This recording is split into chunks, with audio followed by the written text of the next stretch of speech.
Poor Man's Cry. I hope you enjoy this song. It comes from the heart.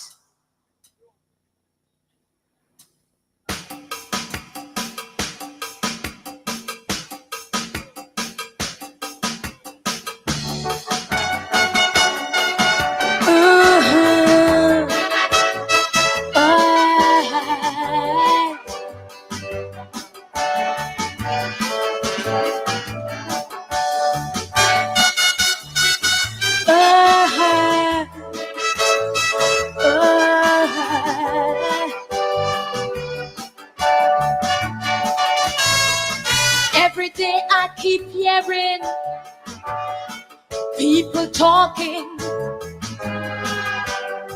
about the state of the world daily. Some wondering what is happening. Where do we go from here? No one could foresee. Some say it's the fault of the leaders. They say they just like oppressors. Some say mismanagement from the damn faulty government. But while they're blaming and blaming, I see more people suffering. Where do we go and how shall we move on? So answer these questions. Why must there be retrenchment among the poor ones who working for few cents to take home to their families? Would someone please tell me why one man could have so much money while the next one day he hungry, trying to survive in his country? And I hear that poor man's cry. How come? Tell me how come? Oh, how come our country's just going down, down, down? How come? Tell me how come? Oh, how come this whole world just going down, down, down?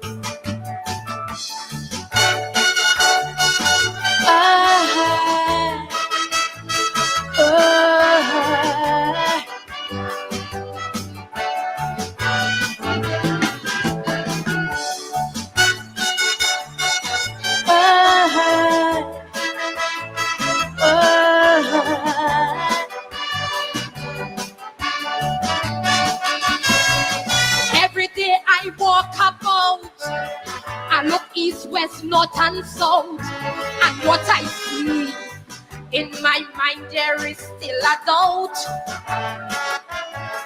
I see vagrancy increase, drugs that wouldn't cease, robberies performed just like in the movie.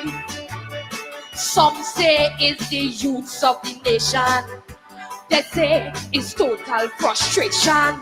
Some say they're bad, they're a disgrace, and it's so sad. But while they're blaming and blaming, I hear the youth saying something they can't get over. The qualifications are like a joke. So answer more questions. Why drugs take over the city? You know we can't find no cure for me, and we can't find no cure that I could see. Would someone please tell me why food prices keep rising, nurses and teachers keep on resigning? You know abroad, most of them running, and I hear that poor man's cry. How come? Tell me how come? Oh, how come our country's just going down, down, down? How come? Tell me how come? Oh, how come our country's just going down, down, down?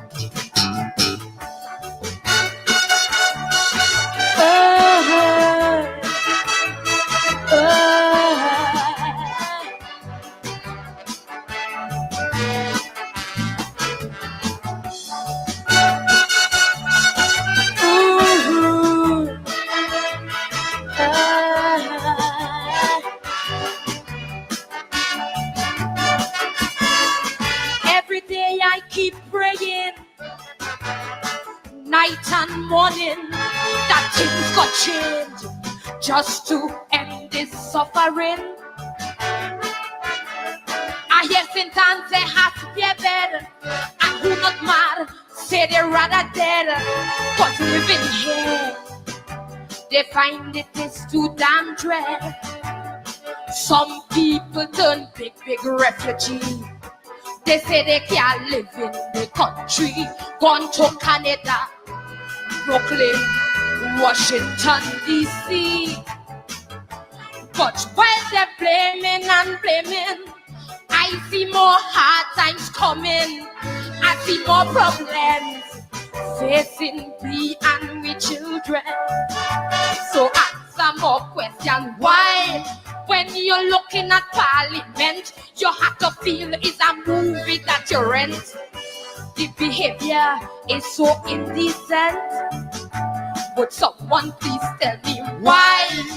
Every corner that I meet, I see single mothers on the street begging for something for their children to eat. And I hear that poor man's cry, how come? Tell me, how come? Oh, how come our country's just going down? Chow, chow. How come? Tell me, how come? Oh, how come this whole world just going down? Chow, chow. How come? Stop this suffering. How come? Stop all this grunting. How come? Just tell me how come? How come? Stop the promising. How come? Stop all the lying. How come? Just tell me how come? How come? Let's join in unity to build back our country. How come? Just tell me how come? How come? How come? Oh, how come? Just tell me how come. Good night, Grenada.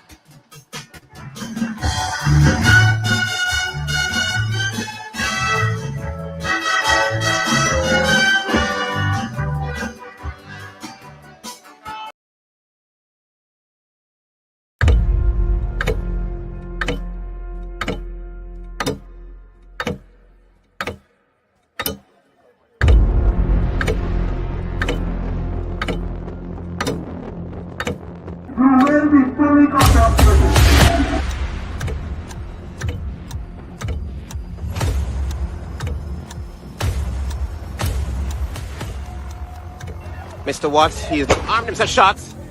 Shots, watch it, tear gas. Light rounds. Also, I can see that.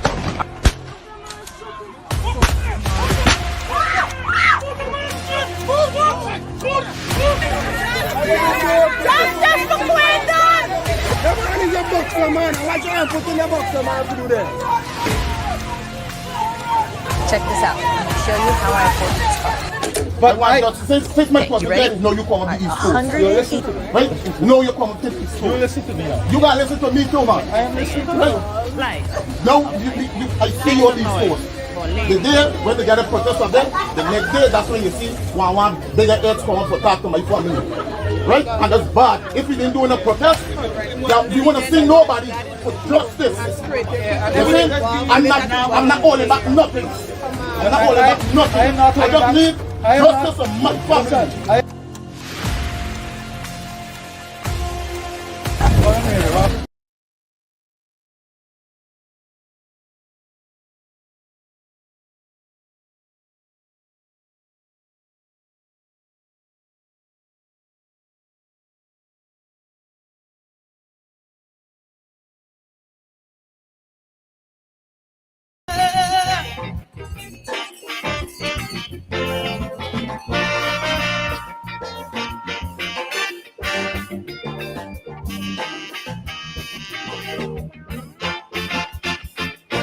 To watch a one thing good for nothing.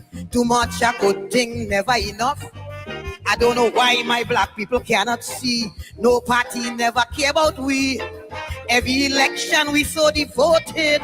How we love up with PNM. As soon as election come and go, it's only problem after problem. How could we cope?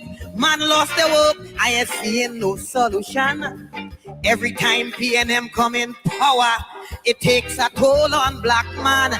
I don't want to sound like a racist, but this is what I can see. They just take care of the race, but they damn well know they have we. I want to ring my bell, wake up Eric Williams. Tell him the party from name PNM needed immediate attention. Ring my bell, wake up Mother Cornhucks. Tell she to cast a spell on we party, not what it used to be. I ring my bell, ring my bell. I ring my bell down there.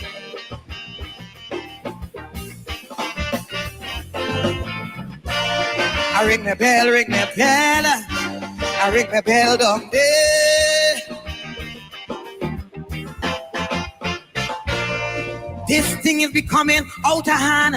It's time this damn nonsense stop. If you don't sing a PNM song, from Skinner Park you'll be dropped. Calypsonian could have sing what they want. We were the spokesman for the people. Eric Duffy, Chambers Dunphy. When Kamala drunk, how she like to pee. Calypsonian know that's no way to go. Too much happening in we country. All this killing spree, young woman body, but only about PNM you could sing. All them songs playing on the radio, all you singing with Kamala do. But when PNM do a wrong thing, I hear a word from you. I want to ring my bell, wake up Mother Cosell. Every Monday she preach on Wack Radio and is the biggest critic of Calypso. Ring my bell for Patsy and Joni. I want them two cultural lovers to know that only PNM song is Calypso. I ring my bell, ring my bell. I ring the bell down there.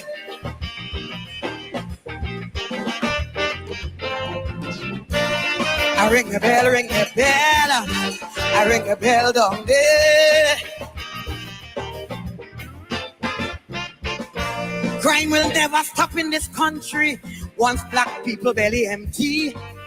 How could a man walk in CPEP, maintain his whole family? All you say the past regime was so bad, so much wrong thing they done to we. Now that PNM take over, why poor people going hungry? When PNM win, all African grin. Now we get back we country. All they doing is complaining and it doing nothing for we. The mess already made, don't sit in the shade and ponder on we problem. Get off your ass and do it fast and find a way to solve them. I want to ring my bell, wake up Randolph Burrows. Tell him among all past police commissioners, up to now it he I prefer. Ring my bell, wake up the Lord Bryna.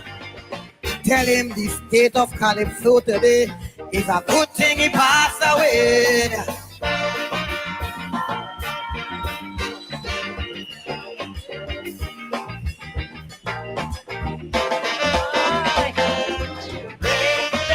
Very interesting. Oh, Yeah. If I have no rights to privacy, well, it's best I take off my clothes. Please apologize, Mr. AG, for uttering those silly words. When Munilal say, hush your stink mouth, the whole country come down on a heap. Nobody tell him but nothing for calling a man stupidity. Please don't get me wrong, I am PNM strong. I will stand defend my party. But when my pocket dry and empty, everyone is my enemy. All you take with Carnival Village, no Calypsonian can't make a cent. Great is the PNM, I go sing that and pay my rent. Ring my bell.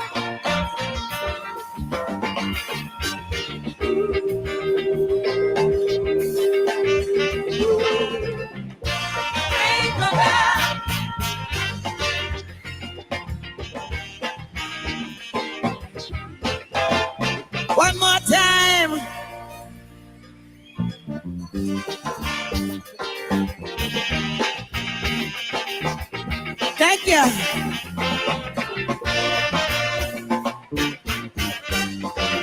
We're gonna take down this one. I wanna hear this. So much are educated black people that was born here in this island, because lack of opportunity migrated to a foreign land. When I was small, in every school hall, Eric Williams face you could see. Now every 5 years a new PNM, you can't identify nobody. When UNC was there, Barack Podebe, they take care of their people. Why you can't do the same thing and stop African from seeing trouble? PNM come and PNM go, it's the same plight of my people. Stop suffering the poor man and make it more young bandit here in this land.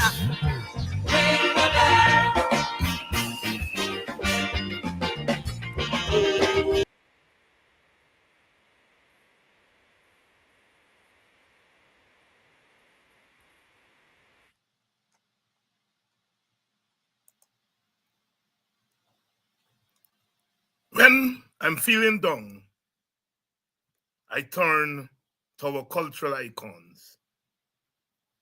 I turn to the Calypsonian for strength. And we turn to the Calypsonian, our singers, our dancers. We turn to them to lift our spirits. The plight of the people. The plight of the people. Two women tonight, Easton Orr and Lady Gypsy. Not big names in the Calypso world, but the messages of those two songs should inspire us in these days. My party, myself, we are campaigning on a primary issue. Not that there are not other issues that we are concerned about. Our primary issue, to get rid of poverty. To get rid of poverty. Primary issue. Everything else will surround that. And we are saying that unlike the days gone by, we are not going to engage in the politics of taking our people for granted. Our supporters for granted. We are not. I do not care how they cost me. I am not taking black people for granted, and I'm not taking poor people of all races for granted. We come here every evening and we speak with you, we plan with you, and we mobilize with you, because you are the ones who will ultimately decide whether we get into government or not. The plight of the people. This is not theory. We can get rid of poverty. We have the resources to do it. All we have to do is to have the will to do it. And that is why we come to you every evening to say, join us in this struggle. Give us the means, and that is the power of government, that we can help you to get out of poverty. And we know that poverty strikes different groups differently. And so therefore we talk generally, but we also talk specifically to each group. poverty is a scourge. Good evening and welcome to Politics 101. So Thursday evening. It's still the morning after the historical election in the United States of America. They're still picking up the pieces. They're still asking why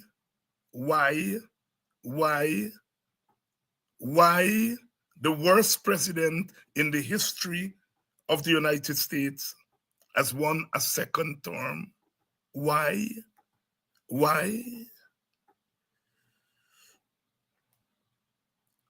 And it may be too early to arrive at conclusions. We are still looking at the data, looking at the numbers, looking at the feedback. But one thing is clear, is that somebody was not talking to their people. I have concluded that Mr. Trump won largely because the Democrats took their own support base for granted. The people who have caused the Democrats to win whenever they've won are first Black people, Black Americans, in particular Black women. And Obama was able to win 77% of the Latino vote.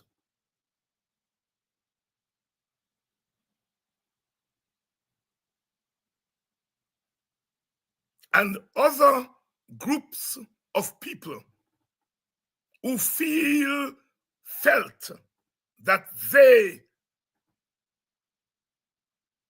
were not being looked after, and the Democrats took them for granted.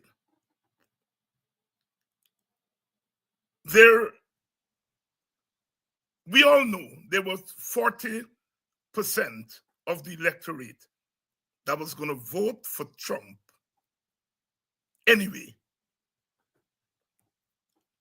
But he has gotten over 50% of the popular vote this time around. It means that he got some people who weren't going to vote for him anyway. And those people, I submit, are people that the Democrats took for granted. I've been preaching my ass off every day.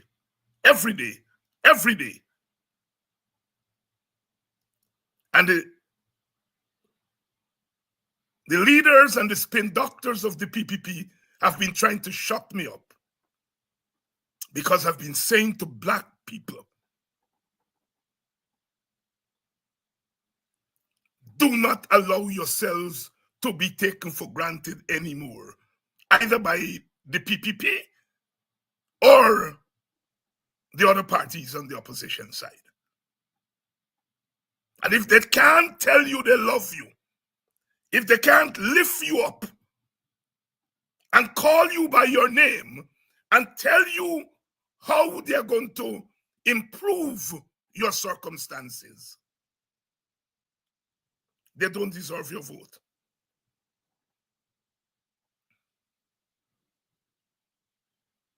You see, if you can't hug your people up, and you can't talk to your people, and you can't rub up with your people and ground with your people day in, day out,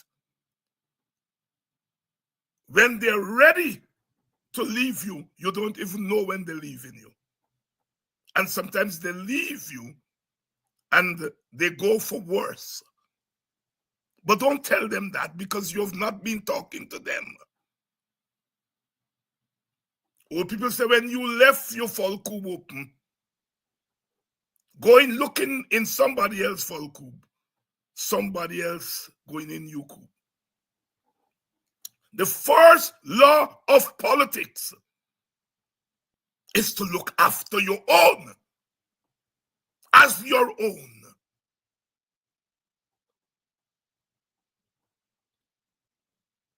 The Democrats Never did. They're listening to spin doctors, you know, who tell them you have to go after this here, and you have to go after this ethnics, and you have to go in the blue wall states, and you have to, you know, appeal to this group and appeal to that group. Appeal to your own damn people first.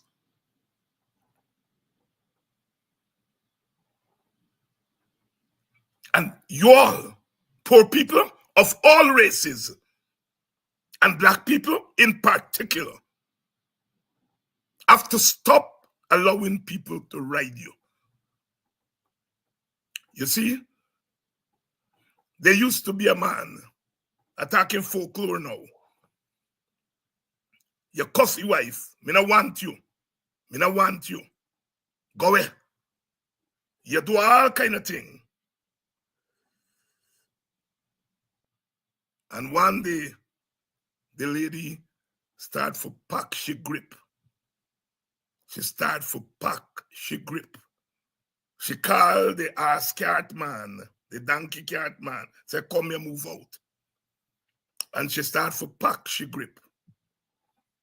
And the husband was there when she pack. You see, I said, go away, go away.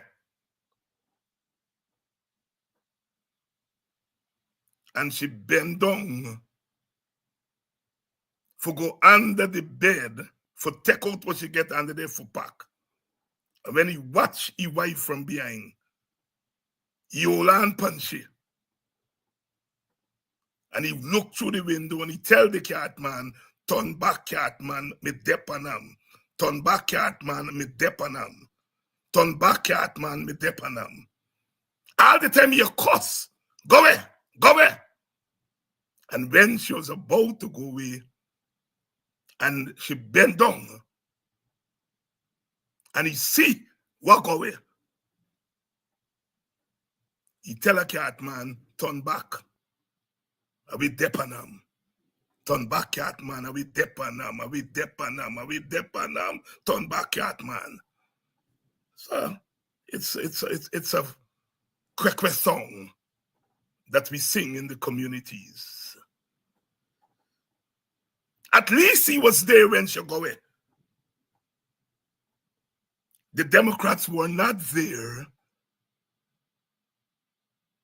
when the Hispanics were going away, 45% of them.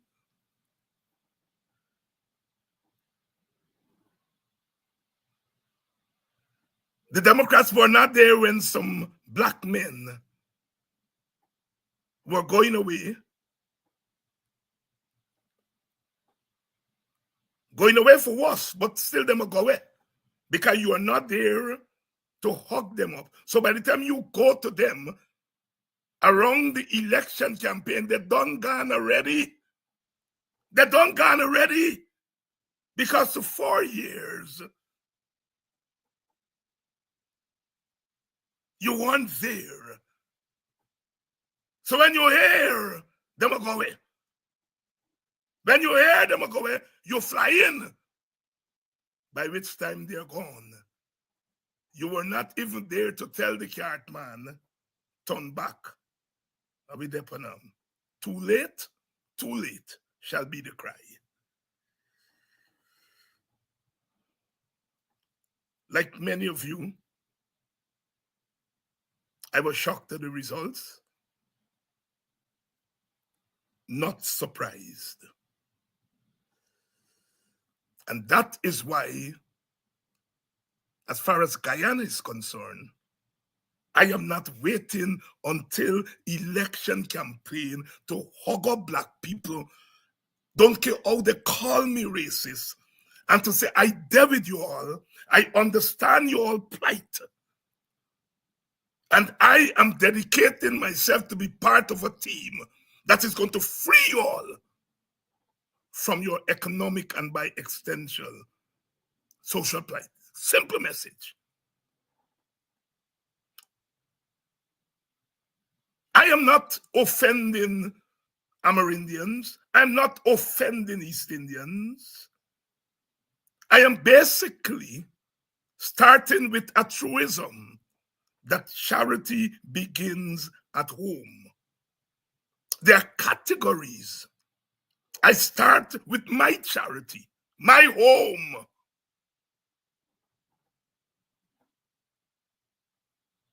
And I move from there to the next category, and that is poor people of all races. I start with my race because my race has some special needs, because it has a special history. Poverty was planted among African people in a different way from it was planted among other ethnic groups. It was planted among African people through the most sordid economic, political, and social system in the history of the world. And that's why I start there.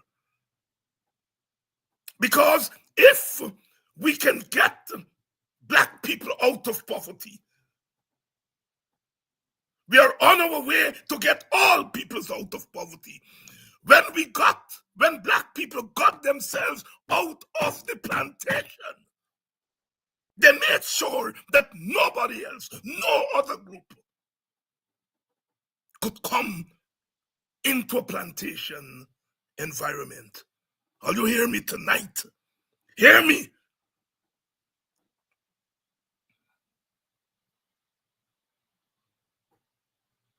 I'm tired. I spent my entire political life, 50 years and counting, of people who were always trying to ignore race.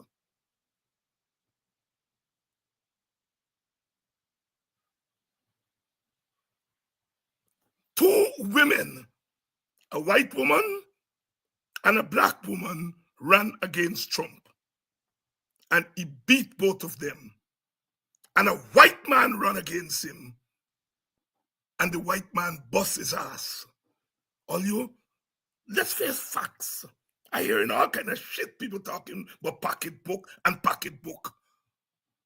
Two women, a white woman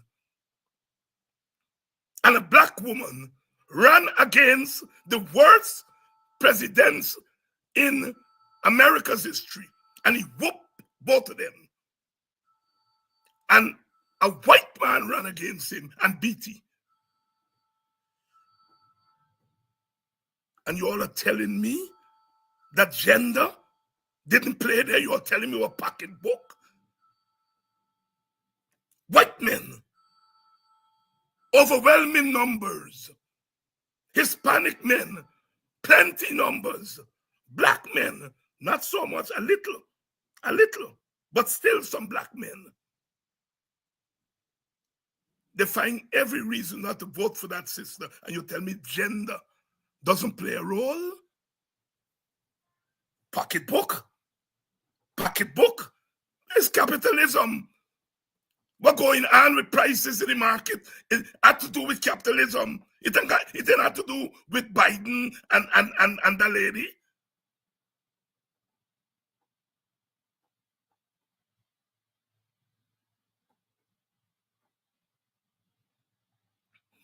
Even where the Democrats are strong, in New York, Democrats would close their eye and win an election. This time they win, but they couldn't close their eye because Trump increased his vote in Queens, in the Bronx, in Manhattan.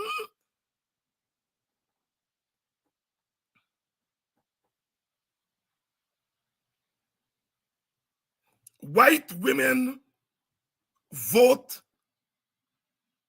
for abortion. They vote against getting rid of abortion where it was on the ballot. And then they open their eye big and vote for the man who got rid of abortion rights.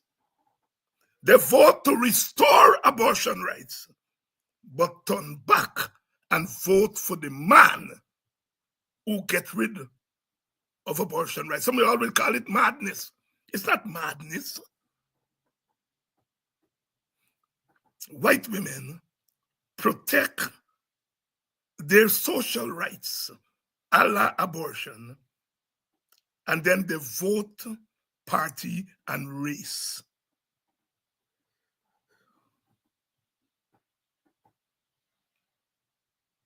You all realize the only group that stood steady with Kamala Harris are black women. Black women. Black women. Black men to some extent, but a couple of them peel off. But black women, black people, 80-something% of them that stood with her. And you all are telling me that I must watch my black brothers and sisters in Guyana and don't protect them? Don't own them?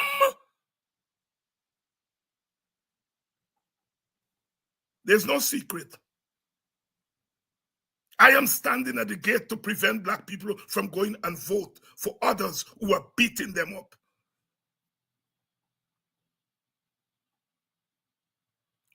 It's intentional. It's intentional. It's not guesswork.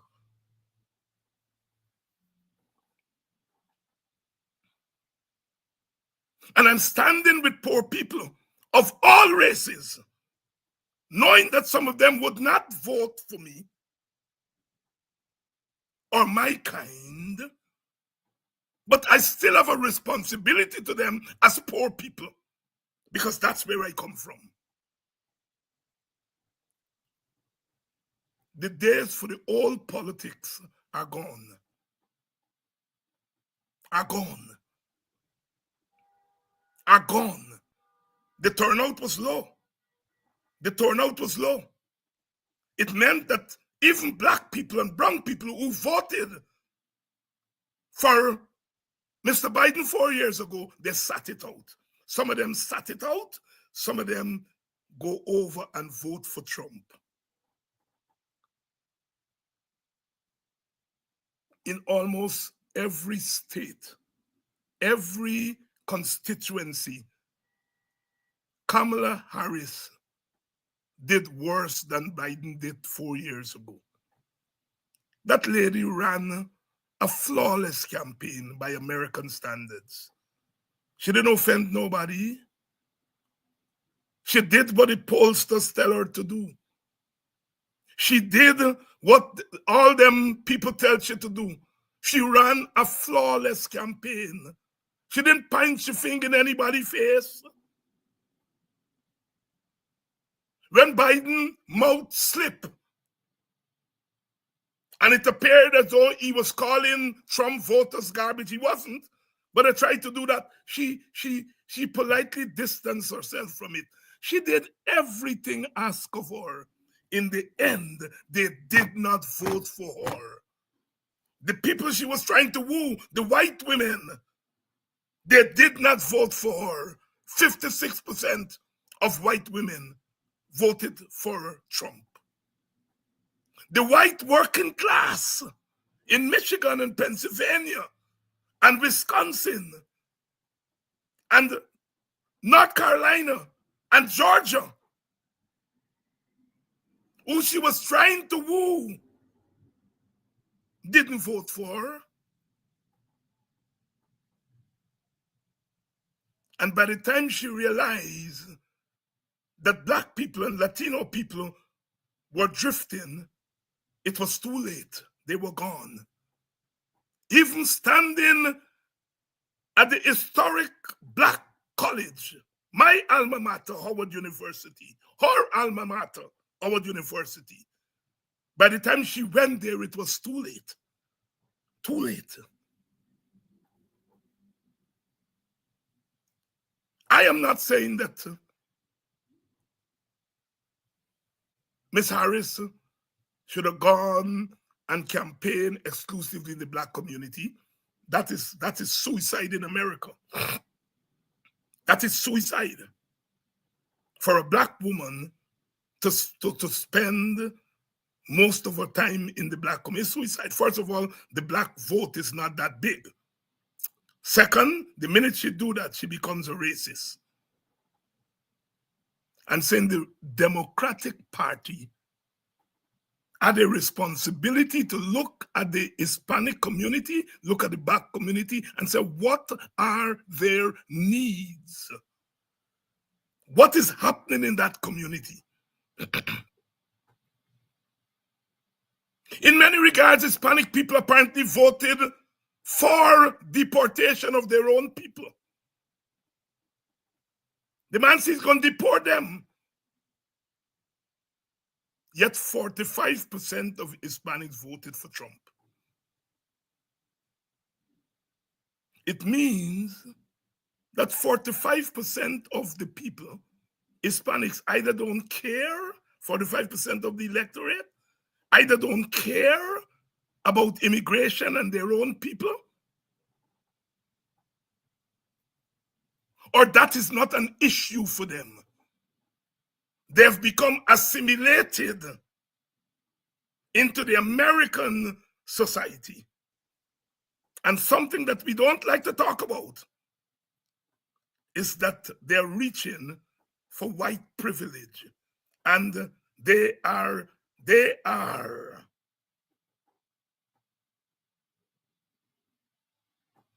accommodating white privilege at the expense of an issue that is prevalent in their own community. They're identifying with whiteness. And some of the black men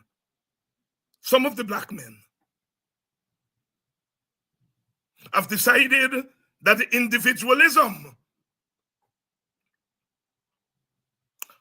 that is so central to American capitalism and American sense of itself, the individualism,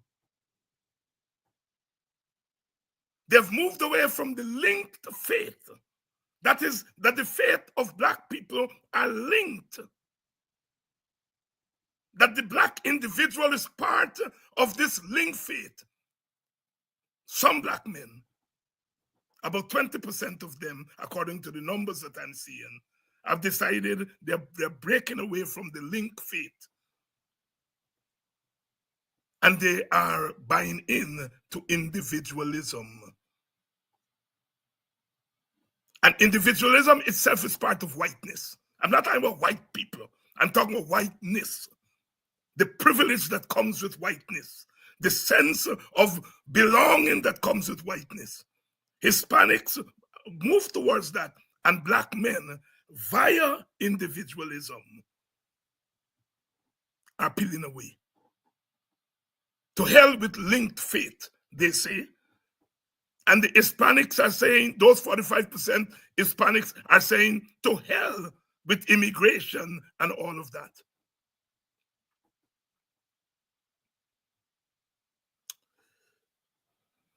We can't make that mistake in Guyana. Our faith as black people in Guyana are linked with the faith of black people. As individuals, our individual faith is linked with black people. Not as individuals. Because we have to go back and live in those same black community. We will never be welcome in the PPP as equals. Never. They will embrace us and send us to do the dirty work. Like they're doing to Brother Mark and the other one that is foreign minister. Come in. But the Jankila work is you work. They will never accept you as equal in the PPP. If they cannot accept Mark Phillips, who was the army leader, and they can't accept Todd, who is a schooled man, as their equal, they're going to accept those of you who are at the bottom of the social ladder as equals? But the temptation is there. And it is for people like myself and my brother and sister leaders to give you the comfort that you will stay with your people. Because what you are today, whatever little that you have, it came because of the linked faith of your people. You could not, as an individual, come out of the slave plantation. Yes, there were some blacks who bought their freedom or their master freedom, but that did not make them free. They were free only in name. They were hunted down as bounty by bounty hunters still. They only became free when the collective became free. And so that individual notion that is being planted among black men in America and in Guyana and other places, all you better think twice. There was a man named Anthony Johnson. Was one of the richest men in Virginia. Black man, came in 1619. His people came. Race was never the identifying mark then. You were an indentured laborer or you were an heathen. Race was not the issue. And he, as an individual, was able to amass tremendous wealth. He got some land from his master, his original indentureship owner. And he became one of the richest men in America, in Virginia. But when slavery was introduced in the 1750s, he was stripped of all his wealth because the law now says that African people were chattel and so could not own wealth. His individual wealth went down the drain because he was part of a collective that was seen as a slave.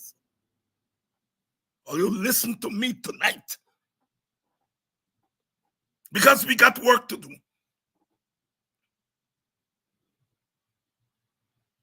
You see, the PPP, whether it likes it or not, it looks after Indian people.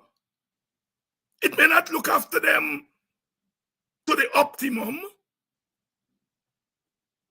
but it looks after Indian people.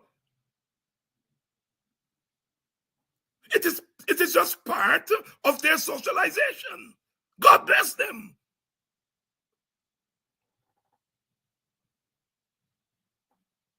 Everybody knows that the sugar industry is a noose around the neck of Guyana. Billions and billions and billions of dollars pumping into it, and billions of dollars are being lost. Gaisuko last year and the year before lost billions. Where did those billions come from? From the coffers of the country. But the PPP continues to pump billions into Gaisuko. You know why? Because it is ensuring that the East Indians who work in the sugar industry are subsidized. In subsidizing Gaisuko, they're subsidizing East Indian sugar workers.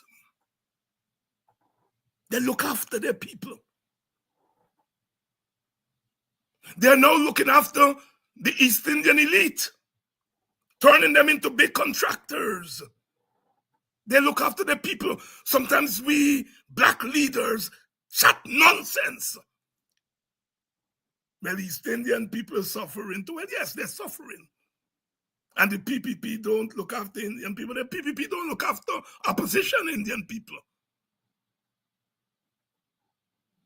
All them $1 billion that's going into Gaisuko, that's not looking after Indian people. Cane cutters, cane harvesters are earning more than teachers, earning more than civil servants, public servants, earning more than a soldier and police. Who is subsidizing? Who is subsidizing the teachers? Who is subsidizing the police and the soldiers and the government workers? Who is subsidizing them? Which government is subsidizing them. That is why my party is saying, we will subsidize you by giving you a cash transfer fixed every year by law that you can begin to get out of poverty. That's the subsidy we're giving. And in order to give black people a subsidy, we have to give everybody a subsidy. That's how democratic we are. We're looking after our people, but also looking after others who are poor. You all listen to me tonight, because some of you all just talk stupidness. And what WPA bring, we are thinking this thing through.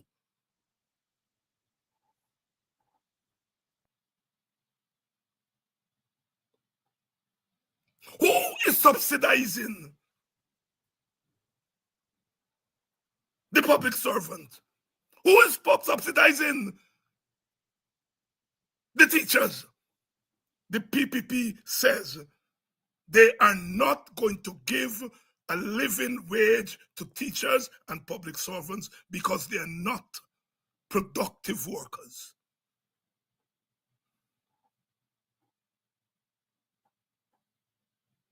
The slave wasn't a productive worker. The indentured laborer wasn't a productive worker. What they mean when they say you're not a productive worker, they mean that you're not creating wealth for Guyana.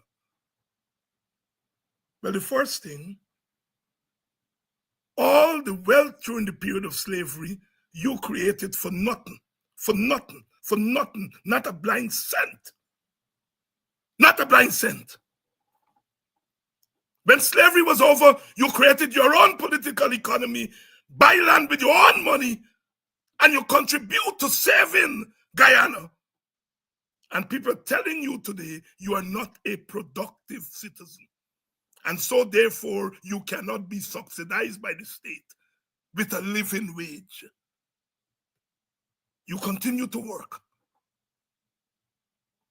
Yes, teachers are not physical laborers, they're mental laborers. And many of us know what it is. Some night when I'm finished, my head spinning, because I am a mental laborer. And my brains become tired, just like the physical laborer whose hands and feet and body. And you are telling me that because he works with his hand and his body and his feet, and she works with her brains, he is superior to her? All labor has dignity, says Martin Luther King Jr. So it can be the labor. It can be the labor that you're saying is inferior. You're saying the person, the group is inferior. And so this windfall that we have now cannot go to them. Sisters and brothers, we have to change our narrative, and we have to change up how we relate to our people. I cannot see this advantage on black people and wait until election to come and beg you for your vote. You have every damn right to turn your back on me and say, go to hell. Where were you all the time?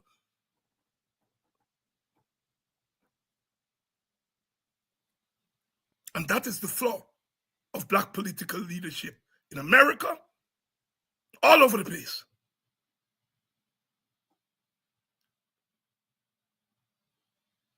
In 1984 in America, I'm giving you all some history tonight. The Democrats ran with Walter Mondale and Geraldine Ferraro, a woman on the ticket. Reagan won every state in the Union except Minnesota, where Mondale was from, and Washington, D.C. Every state.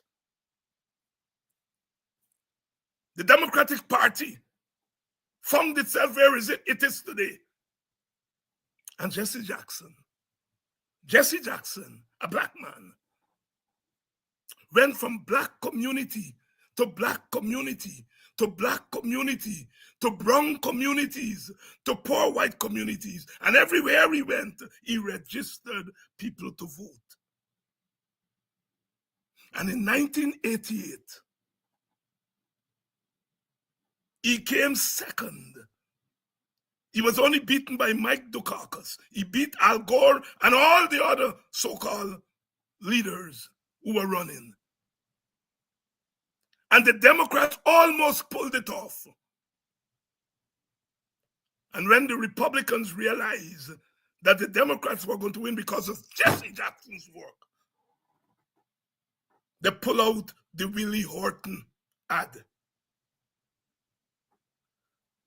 with a black man raping a white woman. And that was that. Had it not been for that, the Jesse Jackson strategy of working among black people and poor people and brown people is what revived the Democratic Party. By 1992, Bill Clinton is winning.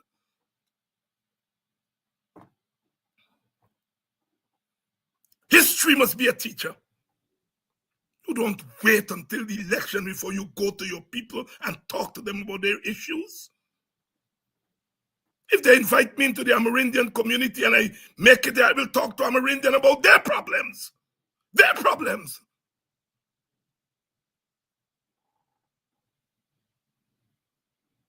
Nobody's kneeling down on Amerindian people's women's chest. Nobody's shooting up their sons and their husbands. Well, I can't go to them and talk to them about that. They have their own problems. I speak to them about their problems. Being ostracized in the hinterland, being taken advantage of by coastlanders. I talk to them about their problems. And if East Indian people invite me to go to their communities, I can't talk to them about Ipadaji money getting taken away. I can't talk to them about people spitting in their women's faces. I have to talk to them about their own problems as Indian people. And when I come to the black community, you don't want me to talk to black people about their problems? That has to be the narrative. David Hines is not concerned with other races, but I'm damn well concerned about other races. But I speak to other races in their own language. I can't go to the Indian people and talk to them in black man language. And I'm speaking about language here in figurative and social and political terms, not literally, in case some dummies are here.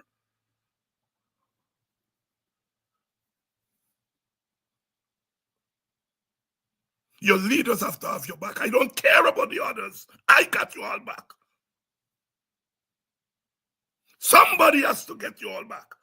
Because you're all at the backbone of our side of the political aisle. We win. We win. We will win because of you all. We can go and get 3 crossover seats.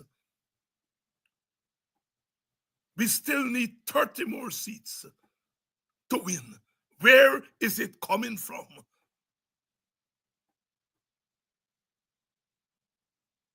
The PPP understand where the bulk of their votes are coming from.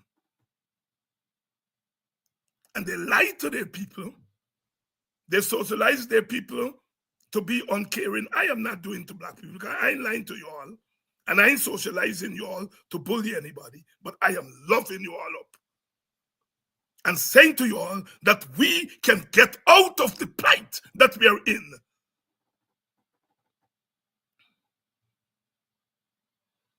I'm tired. I see it all over the world. I see it in this election. I'm cussing black young men. I will rebuke young black men in America. I will rebuke them, but not cuss them. Because it is the leaders, the black leaders, who have to go and talk to our people. Temptation is human. You look over that side and you see white young men that you went to school with, done more than you in school. And at 25, they own their own home, they're driving fancy car, and all you have is a fancy car, but you barely get a job and a home. You are tempted. You are tempted.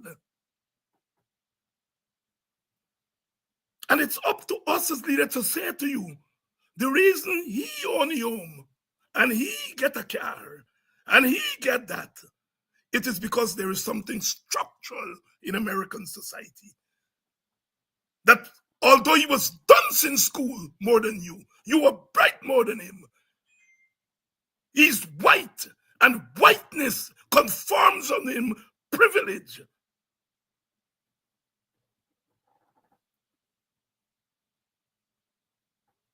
A lot of people tell me they go to school with Indians in Guyana. All them go to school together. And when they run into them 5-6 years after they left school, Indian man owns sawmill. Indian boy own this. You own that business. And they bust in the ass to be a security guard or to be a government worker. And you have to tell them that there is privilege in Guyana today in being Indian. It is the truth. It's not that Indian people are saying we are better than black people, but it is the divide and rule by the PPP. Say to the Indian brother and the Indian sister, you may be poor. You may not have 6 houses. But at least you're better off than them over there. And then it go on the black side and it call out the black individual and say, come here, Calvin. Come here, Mr. Brutus. Look 6 house. And then the average black man see Mr. Brutus with 6 house and say, aha, he go cross by the PPP and he gets 6 house. Let me go cross, I may get 6 house. And you go across and they get 6 kick in your backside because they're not going to give plenty you all 6 house. They give you a $2 million and say this is a contract. And you push your chest out and say, I'm a contractor.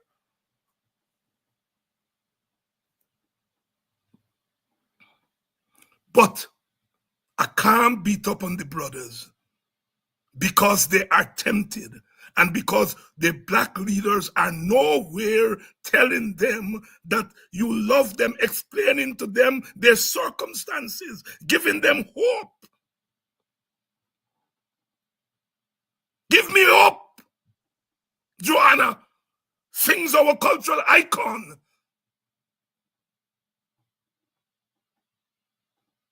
Eddie Grant, give me hope. Give me hope. You can give people hope.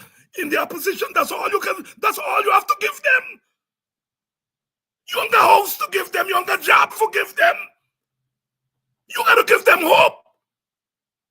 And they're intelligent enough to know when you're giving them hope. And you're not bullshitting them.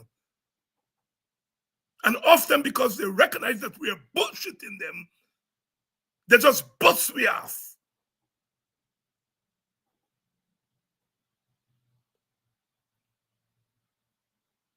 If my people,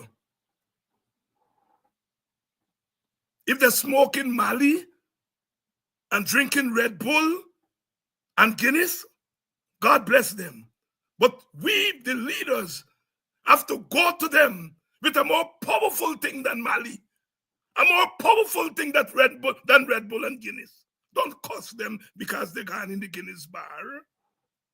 I was there in 2011 when I saw young black people came out of the Guinness bar, put down their Guinness, put down their Red Bull, and marched behind us and voted like a boss so that we could win in 2011 and win in 2015.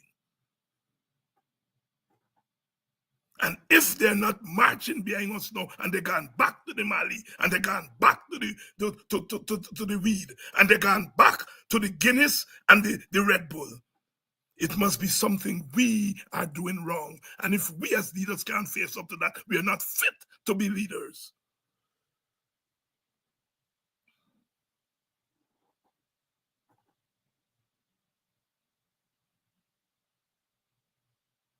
They're still doing their analysis in America. And they can analyze and analyze and analyze. If the worst presidential candidate,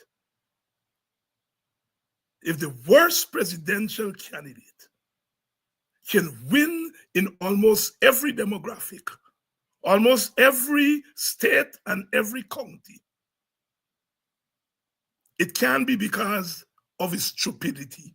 Stupidity don't win you nothing. It has to be because of your neglect. The Democratic Party's neglect of its constituencies.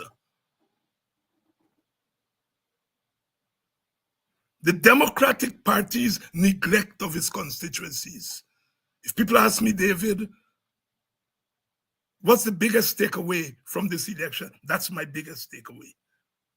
I heard Donald Ramotar last night on a program saying, the first thing come out of his mouth, the opposition in Guyana, I got to learn this lesson that race don't win you nothing, because look, Hispanic people and black people didn't vote race, and that caused thing to win. Well, they may not vote race, but white people vote race. You see, Donald doesn't believe that white people can vote race. He thinks racial thing is only a black people thing or an Amerindian thing. If there wasn't white, there would be no black. But his mind didn't stretch to the point where white people voted race. You can say that Amerindian people and black people didn't vote race, but white people vote race. White people vote race. And white people always vote race. It is only one time, 2008 and 2012, 2 times. And even then, Obama won with 40% of the white vote. 40. White people didn't vote for him by majority. 40% in 2008, 39% in 2012. White people have always voted race. Black people and Hispanic people to some extent had no choice, because they always had to vote for white people. They had no choice. They've always been voting for white people. And when they got a chance to vote for black people, for Obama in 2008, Obama in 2012, Miss Harris in 2016 as vice president, Miss Harris as president in 2020, they've stuck with her, the vast majority of them. My point is, if the other side vote in race, why the hell must I come to you and tell you vote on issues? I got to be a jackass. If the other side is voting on race, people are telling me I must come to black people and tell them vote for Falkirk, vote for Donkey.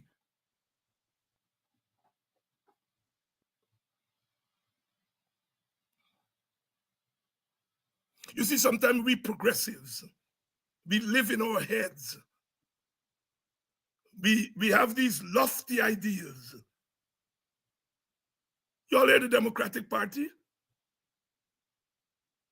asking people to vote for Save Democracy? I've never heard such nonsense in my life.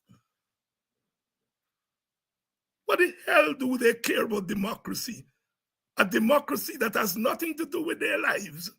Yet we black people, these lofty, not black people, we progressive leaders with these lofty ideas think we can go to some Joe Blow, to go to Miss Lati, to go to Auntie Data and tell she vote for democracy. Because this idea, let's vote for democracy. In Guyana, we just use the term multiracialism. Let's vote. The other side telling its people, vote race, and we go in and tell people, vote for multiracialism. If this thing wasn't so serious, my belly would have bust with laugh. No, it's nothing wrong with ideals.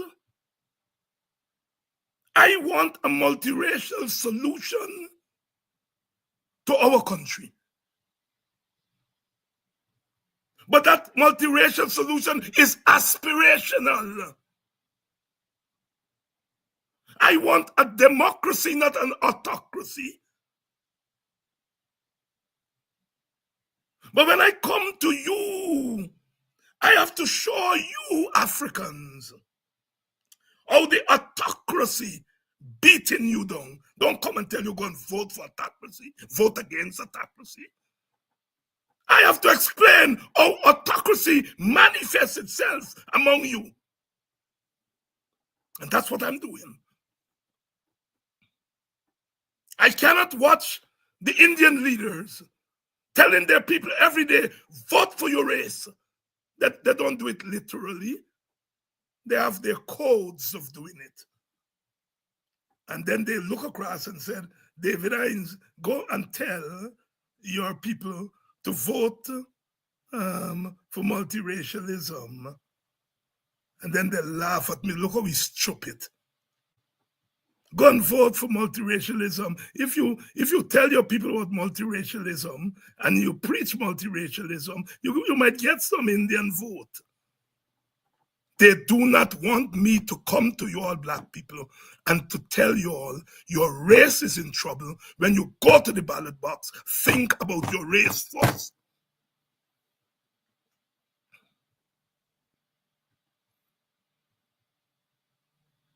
Use your vote as a weapon of racial liberation.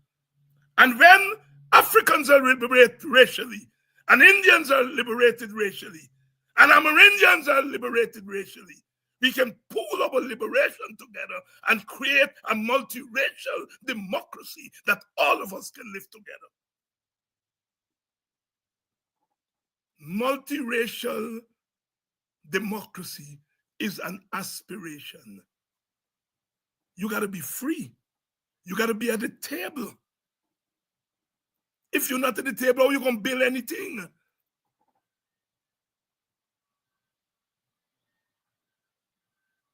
Like everyone else, I grew up in these lofty ideals. And I still believe in the lofty ideals. But I've learned, age brings wisdom. I've reached a point where I can figure out what is a means to an end and what is an end in itself. There's work to be done. We have learned our lessons. And we got to work together. We got to work together. We are running on poverty. Getting rid of poverty. Getting rid of poverty. Poverty among East Indians, poverty among Africans, poverty among Amerindians. And we are asking you to give us your vote. Give us your vote so we can acquire the power to, at the level of government, begin the process of reducing your poverty.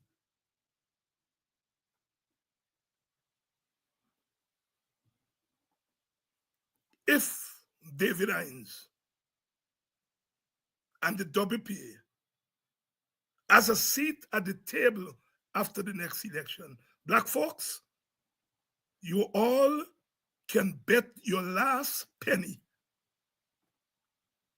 that we will be defending, protecting, and advancing your interests as black people.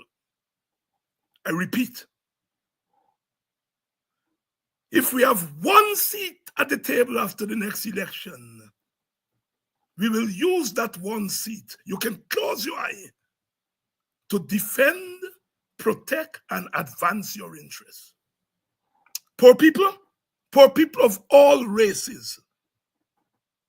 If David Hines and the WPA has one seat at the table, we will defend, protect, and advance your interests as poor people.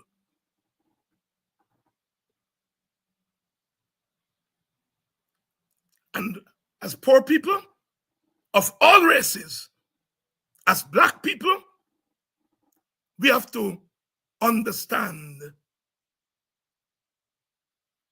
who will cry for you. There's every cow cry for your own calf. I identify with poor people.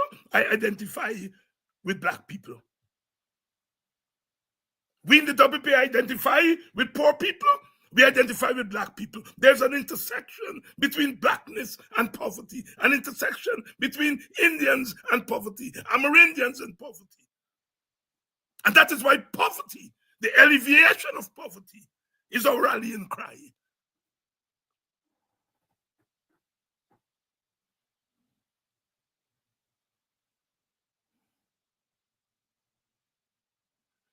Quaison, my countryman Quaison is asking me, you mentioned that age teaches wisdom, but you have approached your political action in a different manner. I guess you mean in the past. Quaison, life takes you along a road. And as you go along the road, you encounter and you deal with things as you go along. And along the way, I dealt with things as I saw them then. And there may have been errors of judgment. There may have been political mistakes. But I couldn't see those political mistakes 20 years on. I had to deal with what was concrete in front of me. And today, I am dealing with what is concrete in front of me. Age, political age brings wisdom.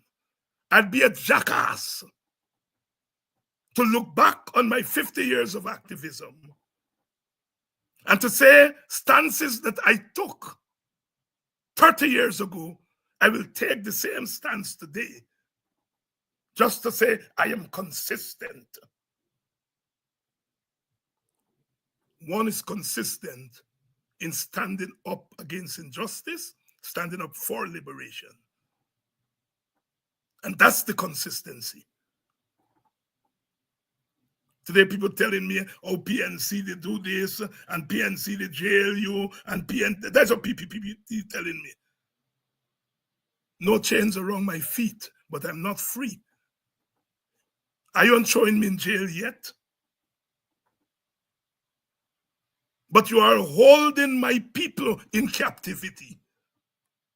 No chains around my feet, but still I'm not free. I'm bounded there in captivity, Robert Nesta Marley. You all don't throw me in jail, but you all have my people in a bigger jail. And when you all have my people in a bigger jail, you all have me in jail too. And even if you all don't want me to go in that jail, I go in that jail with them. I remember in 1983 in Buxton, I will never forget this, so long as I live. We were protesting against food shortages. The police came, they arrested Eusi Kwayana, myself, my brother George, the two Pasram brothers from Annandale. I think the five of us, they arrested. We were the WPA leaders. And I saw little girls, 14 years old, 15 years old, little boys, 13 years old, 16 years old. They jump in the police van with us. In the end, 80-something Bostonians they arrested. They didn't have police station to hold them on the East Coast. That happened. Those little children, they're big people now, said that they're not allowing their leaders to go, and they jump in and lie down in the police. They have to send for all kind of things.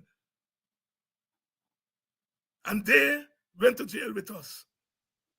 We were all charged for illegal march or something. And I remember we went in front of Clarissa Reel. She was then the magistrate at Sparrendam. and she freed all of us because she felt it was nonsense. But the moral there is that when our people saw that we were going into jail, they came in the place and said, we're going to jail with them. You're not carrying them no way. They took Quayana, myself, George, the Pasrams. They take us down the Maikoni Creek at a police station down at Little Baibu or Big Baibu, one of those places there, and kept us overnight.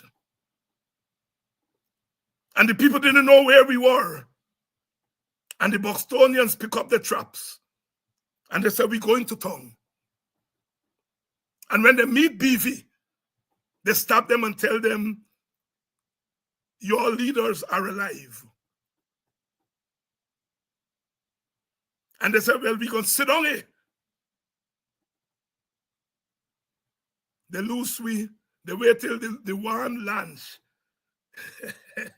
pass. One lunch is carry out and one lunch bring you in the creek. And they lose we after the lunch pass. We had to walk through the trail, the jungle, whatever they call it, and come out at the Barry Road. If our people saw them capturing us, and they said, capture we too. Today, when my people are in prison, I going in there too, because they did it for me. Age brings wisdom.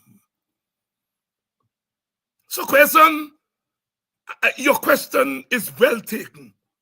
If I could have seen 40 years ago what I'm seeing now from the PPP, I would not have made the same decisions. But I couldn't see it. I couldn't see 40 years ago what I see now.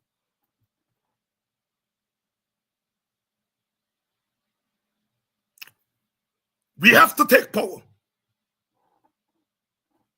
We have to take power. But we cannot take power without you. The lesson that Ms. Harris has to learn is that you've got to look after your people first. If they make you vice president, there's not much you can do as vice president, but you still have some official power. Act like a gorilla. Act like a gorilla. There wasn't much Obama could have done. He was the face of white power. He was the face of American power. But he had the capacity to do some guerrilla work. And that's what I'm saying. That's why I have no respect for Mark Phillips, and I'm talking about political respect here. I don't get into the personal thing. For Mark Phillips and Todd and those chaps. I understand you all in the PPP.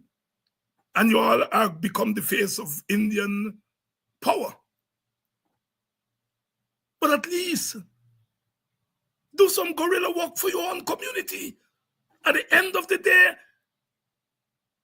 when they start pelt lash, it's them same black people you all gonna call upon.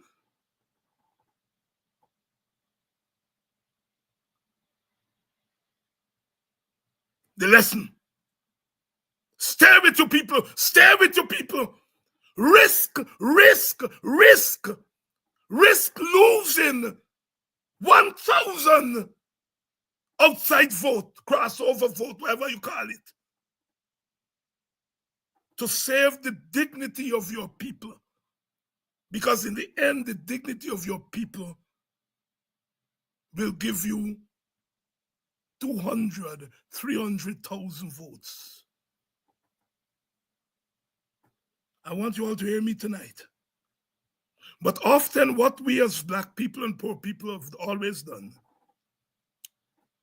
we don't reward those who hug us up. Sometimes. Because we say, well, they're too extreme. And they can't win. And they can't this. All you change that.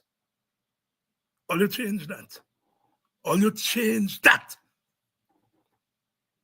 That is why WPA says a team. I think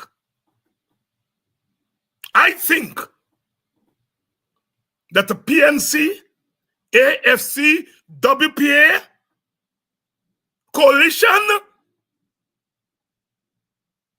can win the next election with biometrics and a clean voters list, and the PPP hooligans out of GCOM. Aubrey Norton, Nigel Hughes, and although Mega Coffee come out and David Hines can win this election.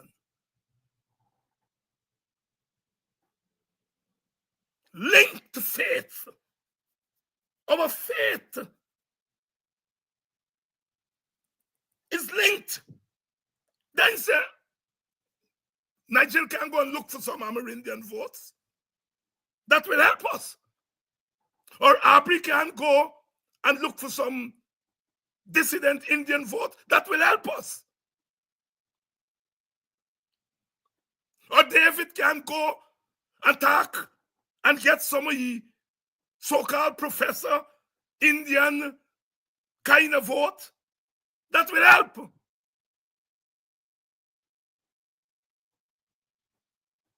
But our primary focus has to be how we can squeeze.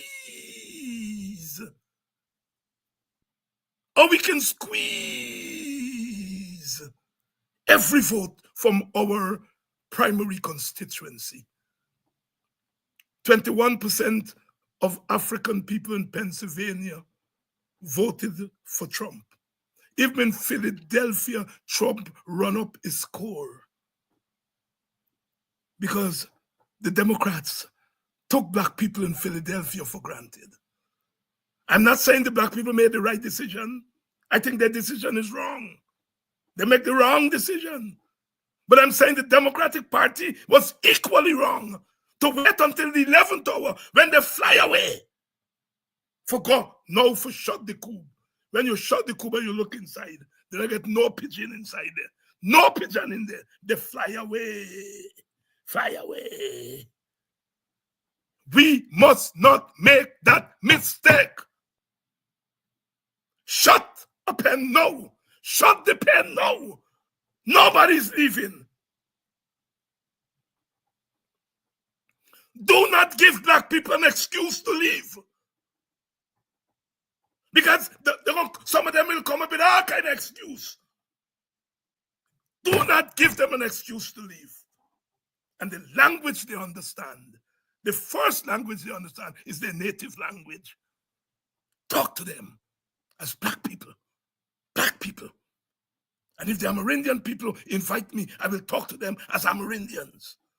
And if East Indian poor people invite me, I will talk to them as East Indian people. Let the words of my mouth and the meditation of my heart be acceptable in thy sight here tonight. The Lion of Judah shall break every chain and give us the victory again and again. But we have to want the victory and we have to fight for the victory. A joint opposition of the three parties that are grounded in our community is our first step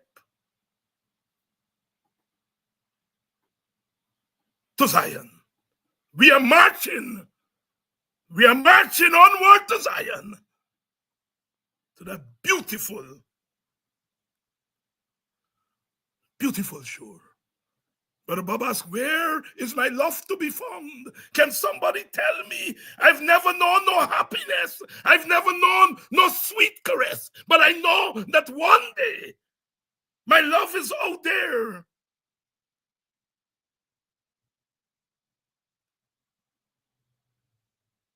We are marching on to Zion.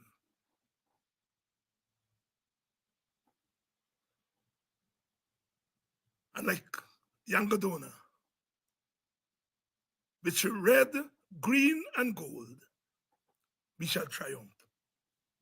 We shall triumph not to become triumphalists, but we shall triumph so we can link our hands and our hearts with our fellow brothers and sisters to make Guyana that beautiful, beautiful, beautiful Zion.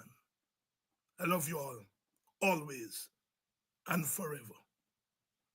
And forever.